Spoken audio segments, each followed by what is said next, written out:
Muhammad Ali got on an airplane and he was flying on a commercial flight somewhere, and the stewardess noticed that he didn't have his seatbelt buckled, the world famous boxer who said that he was invincible. And the stewardess looked at him and said, "Mr. Ali, please fasten your seatbelt." And he looked back and smiled and said, "Superman don't need no seatbelt." To which she looked back at him and said, "Superman don't need no airplane. Fasten your seatbelt." Nobody is Superman and no woman is Wonder Woman. We're all very vulnerable. We all have weaknesses. And I want to focus today on something all of us have a weakness in. Luke 17:1 is what the lesson is about. It is impossible that offenses will not come, but woe to him through whom they come. Jesus said it is impossible that offenses should not come to you. It's just impossible for you to live your life. You're going to be offended. Something someone is going to say is going to offend you. It's not possible to escape it. It's coming. It probably already has happened, and here's a news flash. It's going to happen again and again and again. There's no way out of it, Jesus said. It will happen. There's no one exempt. Nobody's Superman. Nobody's Wonder Woman. This one's going to get you. There's no way to avoid it. Somebody's going to shame you. Somebody's going to outrage you. Somebody's going to insult you. Somebody's going to humiliate you. You're going to get offended. You're going to get hurt. You're going to get angry. You're going to get violated. Didn't you come to church to hear this? Your pride's going to be insulted. It is a biblical fact. Jesus himself said it is impossible for you to escape being offended in your lifetime. It's going to happen. And since it's impossible to escape it, you got to learn how to deal with it. Because not being offended is unachievable. It's not doable. There are no exemptions from it. It's going to happen to you. It's interesting that in New Zealand, only a certain amount of the birds can fly. 41% of the birds in New Zealand are flightless. The kiwi, the penguin, and on, they cannot fly. And here's the reason why. There are no predators on the island of New Zealand. They do not have snakes. They do not have wolves. They do not have bobcats. They don't have anything that would eat the birds. Therefore, if there are no predators, there's no need to fly. And when there's no need to fly, you lose eventually the ability to fly. If you go to New Zealand, and I've gone many times and preached, you'll see birds walking around everywhere, and they don't have wings, they have little knobs. They've lost their wings through the generations because nothing ever opposed them. Nothing ever came against them. Nothing ever was a predator in their life. So it's a predator that creates the ability to fly. If you want to scratch around in the barnyard for the rest of your life, then just don't have any enemies and just don't have any problems and just don't go through any offense. But if you want to soar like an eagle, you can, but it's going to require some opposition. In other words, airplanes take off going into the wind. If you talk to any pilot will tell you when they're taking off in an airplane, they want to know which direction the wind is blowing so that they can go into the wind, because it's the wind that gives the airplane something called the lift. Without the wind opposing the wings of that plane, it won't get lift. And it's so important that we understand that 41% of the birds in New Zealand cannot fly because they have never had opposition. They've never had a predator. They've never had a problem. And you'll never mount up with wings as eagles until you go through attack and you go through persecution and you go through being offended. Opposition enables you to do things you could not do had you not had opposition coming against you. It's what gives you lift. It'll make you lift your prayer life. It'll make you lift, you'll run to God. You'll mount up with wings as eagles and fly to God. And if you don't have the opposition, you'll stay right where you are. God intends for the winds of contrary opposition to take you higher. They'll make you fly to God. Now, what was taking place in this story in the Old Testament in 2 Samuel 10 is this. David was king of Israel, and he heard one of his old friends, King Nahash, had died. And he thought to himself, he's been kind to me. He was always kind to me. He was a good man. So I want to show some honor and be kind back to him. And I know his son is taking the throne. So as a gesture, like we would do here in America, if we heard a president in some other nation had died, we out of respect the president himself would go, or he'd send his vice president, or he'd send some high official to show condolences and to show and hopefully give some comfort and share and say we care enough to send representatives on behalf of America to grieve with your nation. Well, this is what David was trying to do. He was trying to show kindness. So he sent two of his mightiest men in his army to go to this foreign country. The children of Ammon, the Ammonites, their king had died, and his son was taking the throne. And when they got there, someone had gotten into the young prince's ear and said, do you really think that they're coming to show comfort to us, to show respect and honor to us? They're not coming for that. They're coming to kill. They're coming to spy out the land. They're measuring the walls. They're trying to figure out, they're here spying this place out. They're getting intel that they're gonna take back, and they're noticing where our weaknesses are, and they're gonna invade our city and take our city. They falsely accused them, and the Bible said that this prince ordered that half of their beard be shaved off. And I'll explain how of a humiliating thing that was. And then that their skirt or their robe be cut off all the way in the back up to their buttocks to expose their rear ends. How humiliating. Half their beard cut off. I think it's funny whether you do or not. And they, do you want me to illustrate? And they cut off, and they're showing it's like spanked babies. I mean, these mighty men, for the mighty men, it probably would have been better had they beat them up or stabbed them or wounded them or cut them. But to go home like this, to go home totally humiliated, half of your beard is gone. And on top of that, your rear end is showing, and you spank baby, go home, and they're humiliated. I'm not sure they would have got a lot of sympathy from other Bible characters. I doubt Shadrach, Meshach, and Abednego would have been very sympathetic. We got thrown into the fiery furnace, and all that happened to you is you got a little trim to your beard and you're showing a little underwear. That's not persecution. You ought to go through what we went through. And maybe Daniel would have said, my goodness, that's nothing compared to what my enemies did to me. They threw me in the lion's den. But they're going through it. The Bible said, they leave that place humiliated. The cutting off of the beard in Middle Eastern thinking, and still to this day, was distinction and honor and maturity. Like in the Middle East, they were tampering. When he shaved half the beard off of these men, they were tampering with their rank, with their identity, with their pride. They sent them home like children, humiliated, who they were. A token of their authority had been cut off, and now they're showing their back parts are exposed. How humiliating. And it all happened doing the king's business, doing exactly what they were told to do. If you live for God and you seek to do his will, you will find yourself wounded doing God's perfect will. No one is exempt from it. If you get in a church like this, you will get wounded. Isn't that beautiful? Wow.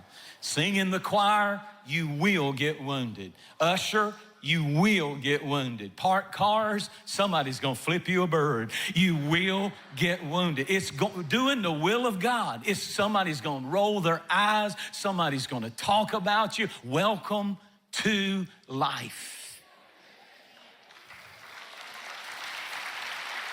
I love this story because the Bible said as they were approaching coming back home, these mighty men, again, these were not weak men. These were not just little wimpy guys. They didn't even go prepared to fight. They probably would have fought, but they didn't even have their weapons with them. They were going on a peace journey, a comfort journey. And now they're coming home humiliated. They're looking at each other and about to come home to their hometown. And David hears what happened, and he sends a man out and says, don't let them come into the town. I don't want them in the town circle to be humiliated and the other people and the other mighty men to see them. Tell them instead to go to Jericho. Now listen to this. Jericho means sweet fragrance. I want them to go over there to that sweet place, and I want them to stay there and lodge there until their beard grows back, and we'll get a seamstress down there, and we'll get their rear ends covered up, and everything's gonna be fine. But I need them just to go to Jericho, the sweet place. Go to Jericho, listen to the instructions. When you get offended, here it is. I love the fact that he didn't let them come in and everybody see them in their shame. It reminds me of the prodigal son story when the father heard his prodigal son was coming home covered in the slop of the pig pen. He ran out with the robe, with the shoes, covered him, didn't want all those people to see him in his condition. I'm thankful we got that kind of king who doesn't want to humiliate us and doesn't want people to see our shame. When somebody offends you, listen now, just go to Jericho and stay sweet. Your beard will grow back. Your beard, your respect will come back. Your honor will come back. Your authority, I know what they did was bad, but calm down, calm down. It'll all come back. It'll grow back. Don't get mad. Don't get angry. Don't seek vengeance. If you just stay sweet, everything's gonna get better. It's gonna work for your good. Just keep the right spirits. Go to Jericho, the sweet place, and stay sweet. Stay at Jericho till your beard comes back. I promise you, everything's gonna be all right. It's so hard to stay sweet when we get offended. The natural person just wants to get in a shouting match, get in a fight. You cut my rear end and exposed it, I'm gonna do something even worse to you. Here I go. And we wanna go after and retaliate. And the king said, you go to Jericho, you stay sweet till your beard grows back.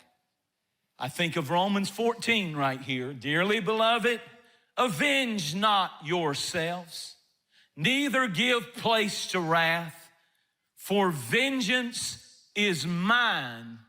I will repay, says the Lord. Two things God says are mine in the scriptures. The tithe is mine and vengeance is mine, and don't you touch either one. It belongs to God and God alone. And you need to understand that God doesn't take offense lightly. I'm saying to you today, God always repays. He is a God of vengeance, and all he's asking you to do is stay sweet and give the vengeance part to him. And quit talking about it, quit being angry about it, quit letting it obsess your life, and let it go. Woe unto them that offend. Exodus 25:13 said that the Philistines, listen to this, they work by revenge with old hatred. Do you know how many families is old hatred? Because they don't even know why they don't like each other and why their side of the family don't speak to that side of the family. It's old hatred. And the Philistines were always working by revenge out of old hatred for the Israelites. And I'm saying to you that if we don't watch it, our families can become like the Hatfields and the McCoys. That generation after generation after generation, there's this fighting stuff going on. And at some point, we need to go to Jericho. We need to shut up about it and let God deal with it and move on. And I want to close with this. I want to talk about unforgiveness for just a moment. When you get in a place of offense and unforgiveness, it's like a tumor. It's like a tumor of unforgiveness. You can act like you don't have it, but everywhere you go, everybody else sees it. You look like the hunchback of Notre Dame, but you act holding your Bible, praise the Lord. And when you get the tumor of unforgiveness, here's the reason why people say they can't forgive. I can't forgive and get rid of this, and it's big and it's uncomfortable and it's sore. Ow.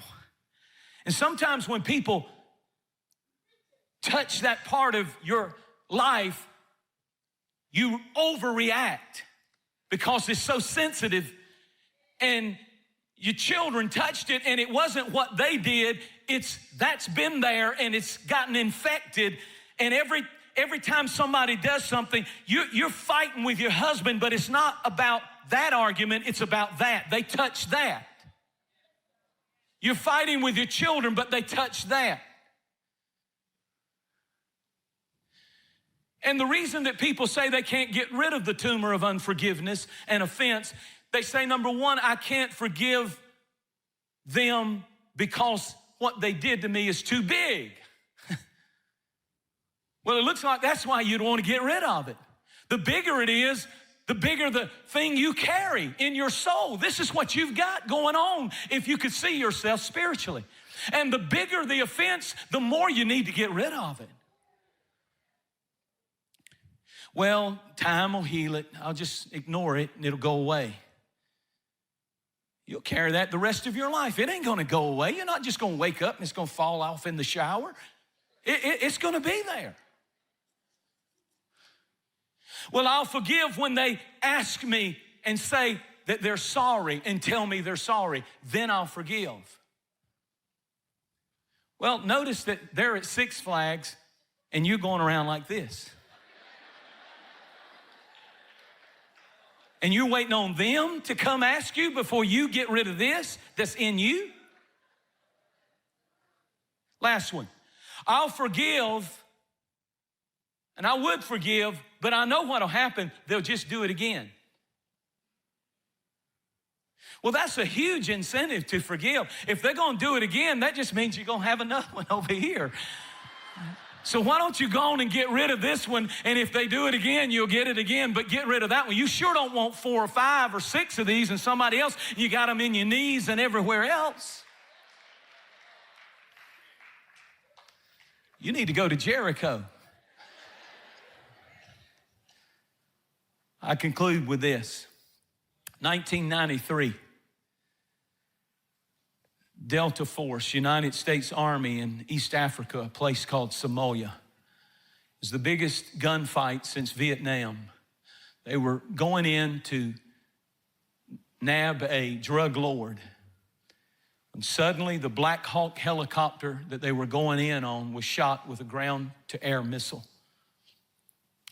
Our soldiers were killed, many of them, and their bodies were dragged through the streets.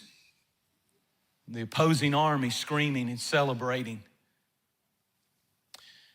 They sent in a team to recover those bodies and the men that might have survived, and they became under tremendous fire. Hundreds and hundreds outnumbered, thousands outnumbered, and gunfire coming, AK-47s from every direction. If you've seen the movie Black Hawk Down, this is the story I'm talking about. In the book, they tell about being pinned into a building.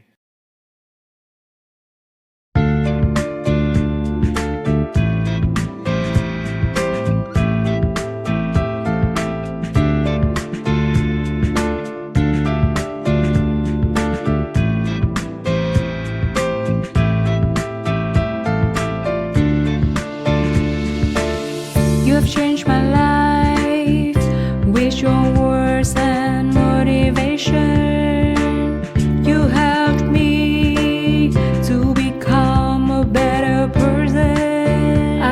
So great about your love, never felt that before. You have changed my life with your words and motivation. You helped me to become a better person. I feel so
and gunfire coming from every direction. And the soldier in charge, the captain, turns to a lieutenant and he says, "Get in the truck. We've got to get out of here. Get in the truck and drive." And the response of the lieutenant is, "But Captain, I'm shot." And the answer of the captain is a classic. He said, "Everybody's shot. Shut up, get in the truck, and drive. We're all wounded. We're all offended. We've all been shot. We've all had somebody do something to us. Shut up," meaning don't whine, don't complain, quit feeling sorry for yourself, enough victimization, get over it. We're all bleeding. We all got bullet holes. We all have been wounded. John 16, Jesus said, "In this world you will have tribulation." We're all shot. Shut up and drive. We don't quit. We don't draw back. Proverbs 24:10 says, "If you faint in the day of adversity, your strength is small." I love that verse. If you quit when the gunfire's coming, when everything's being hit all around you, that's when everything in us says, "I give up, I quit, I'm done, this is the end, phooey on this." But the Bible said that if you faint in the day of adversity, your strength is small.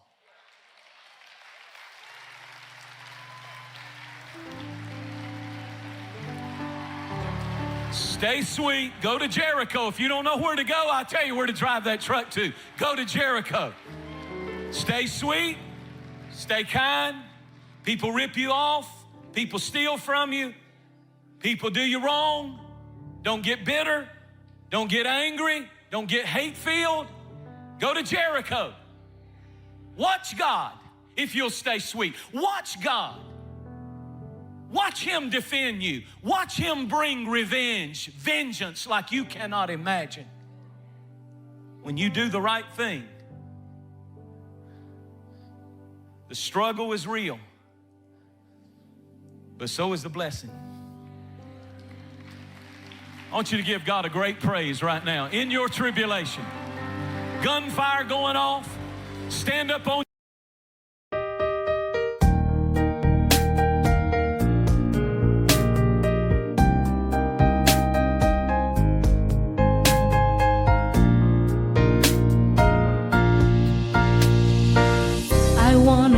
you for your unconditional love for me. You are the most beautiful thing I have ever had in my life.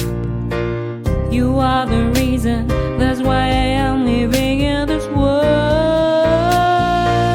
I want to thank you for your unconditional love for me. You are the most beautiful thing I have ever had in my life. You are the reason, that's why I am living in this world.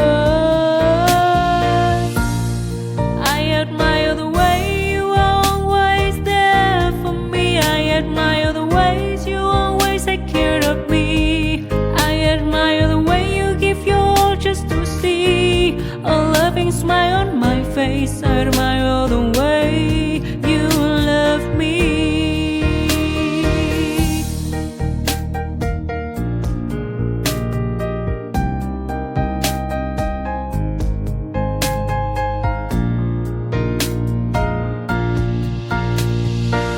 I want to thank you for your unconditional love for me. You are the most beautiful thing I have ever had in my life. You are the reason, that's why I am living in this world. I admire the way you are always there for me. I admire the ways you always take care of me. I admire the way you give your all just to see a loving smile on my face. I admire the way you love me. I admire the way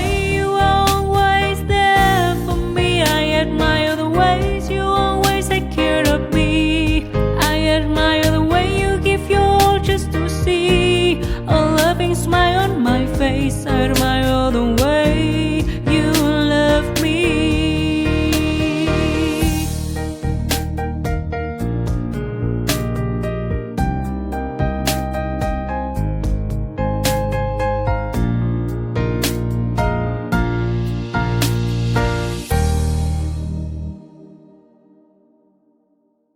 Your feet, lift up your hands at every campus. Lift them high right where you're standing. Come on, lift your voice. Don't get quiet. Raise your voice and say, God, I'm not quitting here. I'm not dying here. I'm not licking my wounds here. I'm not giving up. I realize that even the opposition is giving me lift. It's going to raise me up. It's going to cause me to go to a higher place. I'm going to mount up with wings as eagles. I couldn't get there without the opposition. Wow. It's the opposition that brings the revelation. This kind of message is what we need. That the enemy wants you mad at God, mad at people, mad at others, and then ultimately to get you defeated enough to quit. But I'm not going to quit. And when I get to heaven, God will wipe every tear from my eye. But in this life, see, there's another revelation. We shout over that part. He'll wipe the tears, but in this life, you're going to cry over some things. But God one day will say, you remember that? Watch this. His hand will wipe every tear from our eyes. Wow.